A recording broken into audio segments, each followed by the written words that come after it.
Well, thanks for coming back and watching another episode that looks at future fit leadership. Today, sitting on the couch is my brother from another mother, Fred Roed. Full disclosure, Fred and I have... We're together. Like what way? We've been together. As you can see, we're pretty familiar with each other. We've been one way or another in business for the last 20 years, and for 15 years that we ran a digital agency together. The reason I wanted to bring you on the sofa today, not for that. On the sofa? On the sofa. Where's this going? Could go anywhere. Is, as you know, we've been looking at all the different actions and attributes that successful leaders are showing around the world in digitally mature companies. And one of those attributes that comes up continually across all the different types of research is the idea of being a heavy chef. And I don't know anyone better suited to talk about being a heavy chef than you. So maybe for everyone, you can just explain what I mean when I'm talking about heavy chef. Sure. Okay, so it's got nothing to do with cooking. I think that's the best thing to establish. So being a heavy chef in this concept, potentially it's worthwhile talking about the context in terms of its origin story. It came out of a meeting where I was pitching to a client, it's about 15 years ago now. And I got shut down completely because the person I was pitching to did not believe, or he saw that we were not using the tools that I was trying to sell to him and to them. And so you and I had a conversation shortly afterwards where just organically, and I can't remember this at first, we were like, well, we need to become heavy chefs. And that sort of ingrained itself within our organization. And it turned our fortunes around, and it really became part of our philosophy, this philosophy of eating our own food. So essentially what it means is, it comes from the saying that just is a chef. And it means this idea of rolling up your sleeves, practicing what you preach, and eating your own food. So really kind of being a doer rather than just a talker. Yeah. I remember it very vividly when you made that phone call to me. I was in the airport just on my way here. And I think we had a whole agenda that following week to talk about other stuff, and it ended up being around how to become a chef, which was really interesting that it came up in the research that we had, that there seems to be a huge amount of rhetoric around digital transformation around the globe. A lot of people, a lot of leaders talking about we need to do this in order to move the company forward. And then they seem to go, right, Mr. CIO or CTO, there we go, that's your responsibility.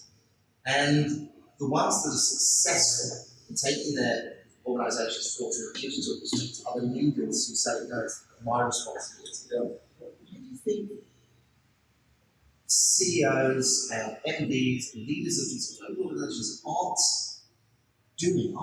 grasping this, and why aren't they taking the ball by the horns? Because not all of them are. They seem to be sort of passing that ball over. Sure. So I think it's a complex question with a fairly complex answer. My view on it is that we can also look back upon our own experience from our origins as a digital agency. Obviously, being at the forefront during a time when digital became so rapidly taken on board by all these big companies that we were essentially the kind of smartest guys in the room for a number of years. And I think the thing was that if you look at the way business, and particularly in our sphere, was compartmentalized, you had this thing of there were, for example, in advertising, there were these four outlets. There was print, outdoor, radio, and TV. And then all of a sudden, digital came along as this kind of fifth horseman of the apocalypse. And it was sort of, let's just create a digital division or digital focus and get a digital agency, and that'll take care of it in the same way that everything else was. What they failed to understand, instead of going from 4 to 5 channels, it was 4 to 500 channels. because digital can be compartmentalized or subdivided into so many different facets, that each requires its own focus. And I think the paralysis that comes about as a result of that is because of the fact that it's quite overwhelming to see not just the level of opportunity that's arisen out of it, but also the complexity of all these different offerings. And where do you even start? How do you even embrace this? How do you discern or ascertain which is the opportunity that you need to grasp? And it's a very complex question. It's a very complex environment that we're moving into. And I think for a CEO, as well as a CIO and a CTO, all these C-suite professionals, to see all of these things happening almost beyond them and outside of their realm of expertise is quite a scary thought. It's quite a scary prospect. Hence, this kind of paralysis that often happens at medium to large size organizations. So it's as much as anything, it's overcoming a fear. Sure, absolutely. And fear comes from this thing of the unknown, right? It's if you don't understand something, it's quite fearful. It's outside of your realm, outside of your framework, that over time, as you develop it, you become great at certain things. All of a sudden, all these opportunities and all these changes happen. And that's a scary prospect for so many people. As a human, it's a human truth. We fear that which we don't know. And so I think from the basis of Heavy Chef's perspective, I think we need to embrace this philosophy of doing, because it takes this kind of, it pokes the monster in the eye. If you look at that fear thing,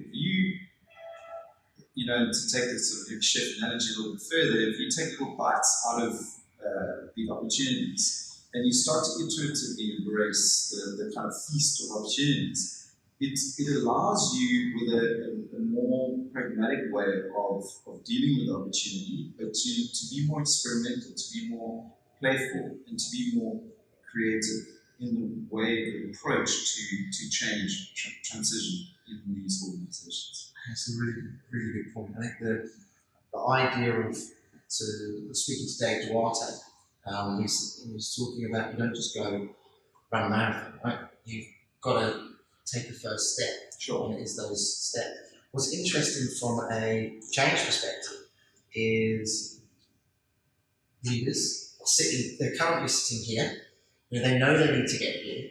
And let's say they're on a scale of 1 to 10, they're sat at 2 for the transformation they need to take. And they've got to get to 10. All they see is 10, because that's all they hear about. They hear one of the greatest things that are happening in robotics, AI, we need to be doing this stuff, right? And that gap from 2 to 10 is just anxiety. It's pure anxiety. And when you're anxious, you're right, it's paralysis. You don't know what to do. And it's the idea of, what is 3? How do we get from 2 to 3? It's not worried about, you have a big vision for 10. You don't have to be there now. That's 5 years down the line. Yeah. What is that first step? 100%. So, you get a chance to meet a lot of leaders that are doing. What is it that you see in them that might be different to those that are in that paralysis state? Is there something that is it just the way they are? Is it in their emotion? Are they smarter than the next guy? What is it that helps them to stand out? I think. Look, so obviously there's quite a considerable diversity in the Heavy Chefs that we've hosted on the stage. The people that are leaders, technologists, creatives that have come into our sphere, I think, are united by. There's a lot of things that you can see that are parallels with the individual's characteristics, but I think the one thing that does thread through everybody that I've seen consistently is curiosity. So the ones that really are, that are succeeding and they're digging the trenches, they're doing their 10,000 hours. These Heavy Chefs that are eating their own food and succeeding. are the ones that are generally, they're curious. They're really on embracing the change and the transformation that's happening within our world. And Klaus Schwab said from the fourth industrial revolution perspective, we're in an environment of unprecedented change in terms of the scale and scope and velocity with which that change is happening. So obviously, if you just take that statement about the fourth industrial revolution, isolate, that's freaking terrifying, right? Yeah. And the people that are really making the transition and succeeding are the ones that almost hark back to the olden days of like pioneers. And I think if you hark back to when you studied history, for example, and you think about Captain Cook or Scott or Amundsen and those guys, I mean, they were going into the unknown, and the level of terror that must elicit in people, thinking about going into these wild lands and heavy dragons and all that sort of thing, it's terrifying, and it's similar to what we're going through today. And I think, speaking to the characteristic of curiosity, you have to have almost like an unshakable, unstoppable, unquietenable, if that's a word, curiosity. Like you just can't suppress it. And I think that's a trait that I realize and recognize and identify in all of the heavy chefs that we see, is that they're curious. And I believe that's a trait that we need to embrace in this fourth industrial revolution. I agree 100%. I mean, we asked some of the really good leaders out there that have done well in the digital space, and curiosity came up. What was very interesting, because a lot of leaders say, I'm curious. I ask a lot of questions. I think there's a difference, right? So you can ask questions, and I see this in a lot of leaders. Ask questions because you want to check that your team know the answers. Okay? Not from asking questions because you don't know and you actually want to expand your thoughts, and you want your team to also expand their thinking. And I think the fear of the individual, I think there's also fear within organisations that have a culture of questioning KPIs that are linked to you will follow certain rules, which stops people being curious. Because they have to deliver what they're told to deliver. And I think that's quite an important aspect of curiosity. Curiosity needs to trump all the other emotions, all the other characteristics and traits. It needs to trump pride, it needs to trump ego, and it needs to overcome all of those things, which I think can be hindering characteristics to most people. But if your curiosity is foremost, then I think it's a massively progressive aspect of your characteristic as a leader, as somebody who's going to take you forward into this unknown. Thank you. Right, I think let's go back and ask that first question again. Cool. Around what is heavy chef? Sure. So, what is heavy chef? Maybe you can explain it to those watching. Sure. So the term heavy chef comes from the saying "never trust a skinny chef." And the first time I heard that saying was when I was doing a sales pitch. It must be about 15 years ago now, and I tried to pitch our services to a big name brand. The brand manager's name was Ryan, and he listened to me for about 20 minutes. And he said to me, you're trying to pitch all this stuff to me, social media and community building and websites, new websites, shiny new. And he said, what? I've just looked at your stuff and it doesn't reflect what you're saying to me. You're not using your own tools, and I never trust a skinny chef. And so I remember you called me at that point I was in the UK. That's right. You said, why we've got to be heavy chef? And I was like, that's what right. the hell are you on about? Exactly. And I think from that conversation that you and I had, we brought it back to the team and we started employing it in our conversations. We started talking about it, it became ingrained in our philosophy, and we started asking ourselves, how can we become heavy chefs? And I think from that, we not only did we actually deploy that strategy, we started eating our own food, so to speak. We created a blog, we fixed our brand, we got all the stuff sorted in terms of our own community building, and it had an immediate impact in that we went back to that client, which was Ferrari South Africa, and we won the account, and we worked with Ferrari for 5 years. And that was the first domino that actually fell in terms of knocking over the other clients that came on board. They're like, we got Ferrari as a client, like, and so we saw how powerful this concept of, instead of talking, doing, is as a business principle, as a business maxim to deploy within your own strategy, and hence the company now, and the movement in this community that's building around leadership. So what do you see, the idea of doing, what are you seeing in terms of teams and companies that have leaders that are doing rather than just rhetoric? What sort of stuff are we seeing coming through from those guys? Sure, I think, I really believe that in a world of talkers, it's the doers that are going to change it. So if we look at, a great leader is somebody who is not afraid to get stuck in, to dig the trenches, to do his 10,000 hours, to really kind of roll up his sleeves and practice what he preaches. And I think that's the whole concept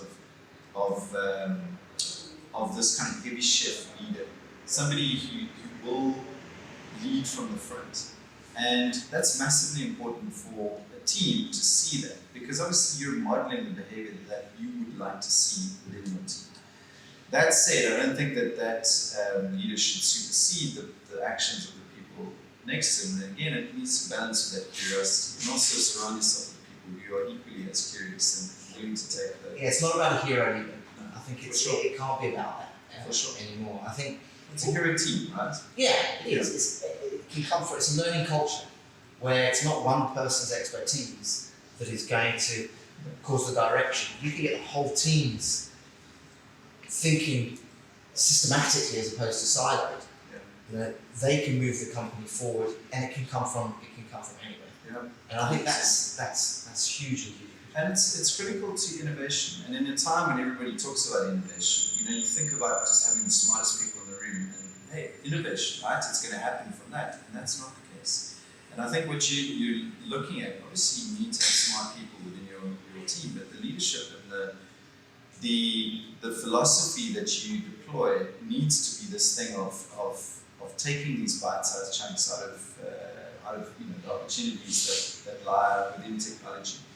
We've had examples across the board over the years at Heavy Chef, and standing on our stage talking. An example that comes to mind is Mike Roed during the kind of glory days of F&B, right? Here's a guy who was really loved by the F&B team, but who led F&B to this rapidly growing banking institution that defied many norms, and won awards around the world as being the most innovative bank. And his, as far as he explained it on the Heavy Chef stage, his strategy was effectively to surround himself with really smart people, but not to be afraid of tackling change, really to try things, to take those little bite-sized chunks out of the opportunities that digital opportunities gives us, provides us. And I think with that in mind, he was humble enough to allow those decisions to be made around, to take those opportunities, to take those bites. Yeah. I mean, he's a great example. He's someone, it's not about that leader that will learn all the technology. Sure. It's the leader that says we're going to change, we're going to move forward, we're going to use technology to gain that competitive advantage, and then goes and puts his money where his mouth is. Quite literally, they actually find budgets for that change. They upskill their team for that change. They make it happen. They take ownership of it. And I think that's what's critical. You've got to put your money where your mouth is. 100%. And there was this culture of moving forward, of taking those bites. And obviously you're going to swing and miss, and you're going to make mistakes, and so on and so forth. So, I think the F&B example is a strong one, because it happened within banking, right? So risk in banking is, I mean, don't underestimate how difficult it is to do something like that, because to lead in an environment like banking where essentially everybody's absolutely freaking terrified of making mistakes. Well, governance also tells you. 100%, yeah. So it's the least likely place to find that innovation. Hence why for so long it was such a staid, boring environment. And from a business perspective, it just kind of ticked over, you know. At the same time, I think you've got to have that humility to be able to understand the people around you are smarter than you, as well as, you know, this weird juxtaposition of the leadership chops to be able to actually say, you know, I'm going to make a decision on this, I'm going to make a call, I'm going to put the money, as you say, find the budget and move it forward. So it's a, it's a tricky thing, because it's that balance of humility and ambition, the curiosity and the smarts to be able to move forward in this ever-changing environment that you have to embrace it, you know. Thanks very much for coming in and chatting, and we managed to do it without taking the mickey out of each other too much. It was actually probably the most serious conversation we've had for a long time. We need to have BTS footage where we do. It might be a much longer interview. Yeah. But I think the key points, I mean, that you pulled out and you summarised quite nicely. It is about the doers. It's that humility and the balance of ambition, and underlying it, that curiosity. And I think that's what makes the head chefs stand out from everyone else, and particularly in this world where we're trying to gain that competitive advantage with digital transformation. Yes, sure. Thanks, buddy. Nice one. Thanks for having me on your show.